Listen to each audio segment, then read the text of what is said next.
말씀은 미가서 2장 12절에서 13절입니다. 야곱아, 내가 반드시 너희 무리를 다 모으며 내가 반드시 이스라엘의 남은 자를 모으고 그들을 한 초소에 두기를 보스라의 양떼같이 하며 초장의 양떼같이 하리니 사람들이 크게 떠들 것이며 길을 여는 자가 그들 앞에 올라가고 그들은 길을 열어 성문에 이르러서는 그리로 나갈 것이며 그들의 왕이 앞서가며 여호와께서는 선두로 가시리라. 선두로 가시리라 라는 제목으로 말씀이 주는 교훈 함께 나누겠습니다.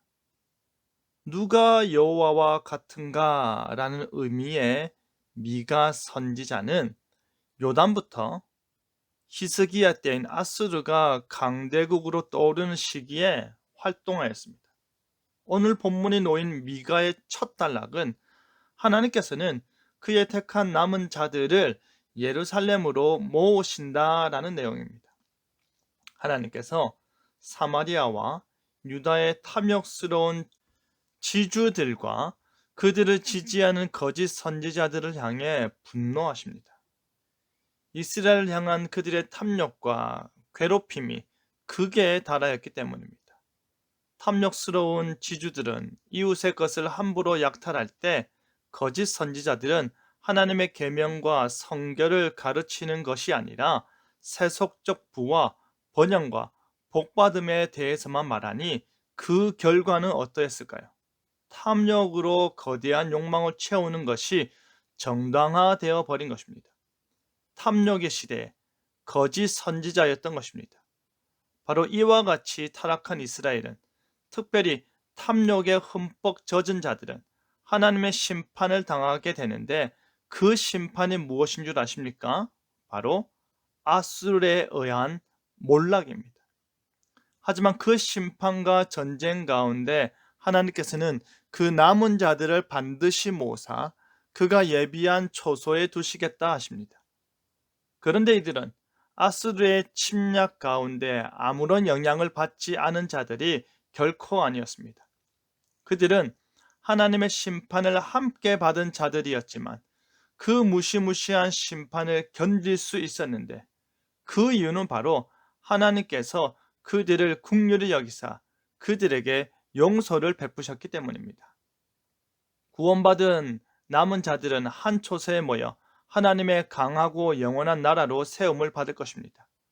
그리고 그렇게 모인 자들을 마치 보라스의 양떼와 같이 하나님께서 비옥하고 푸른 초장으로 인도하시는데, 하나님께서 복주시고 하나님께서 보호하시고 하나님께서 이끄신다라는 말입니다. 그런데 더 놀라운 것이 무엇인 줄 아십니까? 그들이 매우 크게 떠들 것이라는 말입니다. 이 말이 무엇입니까? 이 말은 남은 자의 수가 매우 많다라는 것입니다. 다시 말해서 하나님께서는 심판 가운데서도 긍휼을 잊지 않으셔서 그 남은 자들을 두셨는데, 많은 긍휼과 많은 용서로 인해 남은 자들이 많다라는 것입니다. 그들은 하나님의 회복에, 그의 인도하심에, 그의 복주심에 큰 소리로 떠드는 것입니다.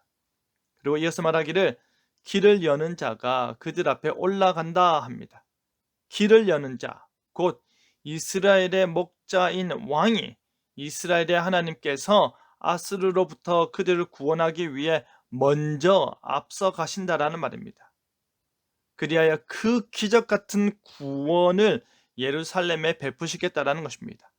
그 일의 선두에 우리 하나님께서 서 계시겠다 하십니다. 그뿐 아니라 그들의 왕이 이스라엘을 구원하듯이 궁극적으로 오실 메시아이신 예수 그리스도로 인해 모든 악한 세력들로부터 우리를 완전히 구원하사 하나님 나라에서 큰 소리로 찬송케 하실 것입니다. 우리는 왕 대신 그리스도로 말미암아 참된 구원의 기쁨을 맛보아 누리게 됩니다. 바로 그 구원의 기쁨을 우리로 누리게 하기 위해서 하나님께서 앞서 행하십니다. 하나님께서 우리가 싸워야 할 전쟁 맨 앞에 서 계십니다. 그 하나님의 깃발을 보고 나아가시길 바랍니다. 그 하나님께서 베푸시는 승리를, 기쁨을 향해 전진하시길 바랍니다. 큰 소리로 찬양하시고 큰 소리로 웃으시고 큰 소리로 기뻐하시길 바랍니다.